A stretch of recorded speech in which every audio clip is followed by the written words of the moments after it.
Bienvenue à une autre vidéo de Dispomed. Aujourd'hui, nous allons vous montrer l'inspection d'un appareil d'anesthésie avant procédure. Premièrement, on doit s'assurer d'être bien raccordé à une source d'oxygène en quantité suffisante pour compléter notre cas. Deuxièmement, on installe le circuit de patient selon le type de patient et l'appareil d'anesthésie. Ensuite, on raccorde le ballon selon la grosseur du ballon est déterminée selon la capacité pulmonaire du patient. Assurez-vous que le circuit qui sera utilisé est bien raccordé à la sortie des gaz frais.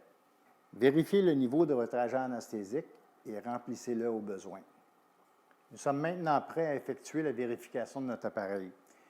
Première chose, on obstrue le circuit de patient avec soit notre pouce ou un bouchon. On ouvre le débitmètre d'oxygène environ 1 litre par minute. On laisse la soupape d'évacuation des gaz complètement ouverte. On observe notre ballon, le ballon gonflera, sans toutefois bâtir de pression sur le manomètre. La grosseur du ballon dépendra de la marque de ballon qu'on utilise. Fermez le débitmètre d'oxygène. Fermez votre soupape d'évacuation des gaz. Maintenant, nous allons appuyer sur l'oxygène rapide, communément appelé soit le bypass ou le flush, jusqu'à temps qu'on obtienne une pression de 30 cm sur le manomètre. Observez le ballon et le manomètre. Une fois atteint, on observe le manomètre, on ne doit pas avoir de chute de pression.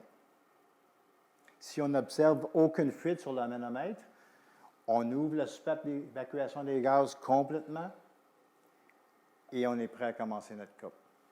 Dans le cas où nous avons une fuite, on doit déterminer si la fuite est excessive pour notre cas. La façon de déterminer ceci, c'est qu'on augmente le débit d'oxygène jusqu'à temps que l'aiguille recommence à monter. On remonte le débit jusqu'à 30, la pression, excusez, jusqu'à 30.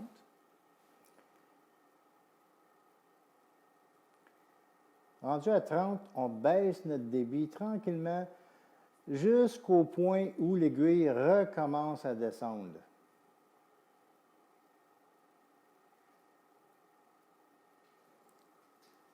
On observe le niveau.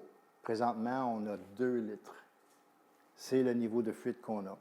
Lorsqu'une fuite est plus grande que 200 ml, elle doit absolument être corrigée avant d'effectuer notre cas.